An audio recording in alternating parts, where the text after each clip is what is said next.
Hello everyone, it's my mini vlog. Please watch. It was very first time na kumain dito sa Sanggipsal. Ikwento ko nga sa inyo ang in-order namin na sanggip dito. Ang pinasin-order lang namin ay 4 B1, B2, B3 at 4 kasi nga dahil apat kami. Siyempre pag naubos nyo naman yun, ay pwede naman kayong mag-order lahat. Habang nag-aantay nga kami dyan ng ibang order ay nag-start na nga pala kami mag-ihaw dyan. At syempre, nandito rin yung mga kung gusto nyo sasawa, kaya in-order namin na B1, which is beef. Sobrang gusto ko yan siya. At dyan, mag-start na kami kumain dyan. Matagal na nga namin balak dito, pero syempre si Rin, kung makikita nyo, is hindi, bigla lang to para sa kanya. Kasi nga, ako tinawagan din lang, pero putik. Wala nga to sa plano namin, dahil nga, magpapasok ako ng 10 AM dahil GY nga ako. Tapos yun, dahil nga siguro babanggit din sila mga Korean na yan. Kaya siguro napasanggip kami. So napapatanong siya bakit nga daw may Korean. Yun, dami niyang kita sila. Basta Korean. Ayun, naalala ko na ang lagi niya nabanggit na Korean ay si Mingyu. Sobrang crush na yun.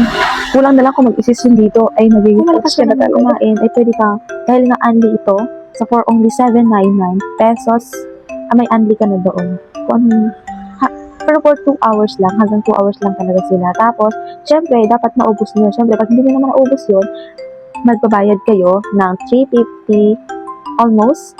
Pag hindi nyo naubos yung pagkain, so magkakaroon pa kayo ng charge. So, dapat talagang sulitin nyo at ubusin nyo nito. Ay, kung makikita nyo pala may rice sila, only rice din, only cheese, only pork, at lettuce din. Yan sila, nag-start na kami din kumain. Malapit na nga pala akong pumasok. Siguro mga 9:30 na yan dyan. So, may 30 minutes pa ako.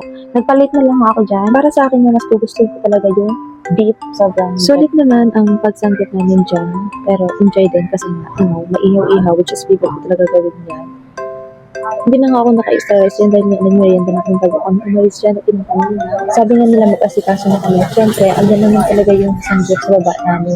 Dahil kami ay nakaboarding sa taas. At sobrang lapit lang naman. Ayan yung mga offer nila kung nakikita nyo dyan. Sulit naman ang kain namin dyan. At syempre, malapit na mag-10, which is GY na ako. Kaya nag-chat na ako na natapos ng gano'n. Hindi man to palagi, pero sulit talaga pag nagkaroon. At syempre, may banding na rin kami dito. Sulit naman talaga ang pagsanggips namin dito, ang pagkain namin. Kaya syempre, nadastusan talaga kami. Ayan yung barbecue, with cheese. Sobrang saya. Tsaka dyan nga pala, sabi ko nga ituturo sa kanya kung na si ate at yung mga pinsan ko, which is papunta na ako sa trabaho niya, sila yung naiwan. So, sulit na sila. At pagdating nga sa trabaho, may sakto nga may arrival dyan. At syempre, nasikaso ko naman. At sakto, may inaantay pa akong mag-arrive na isa. Yan, dyan. Isa na lang papa-arrive ko na dahil na hindi tumating ng umaga. So, ako na lang ang gabi. Saka na mag-arrive. At syempre, malapit na matapos. Thank you for watching.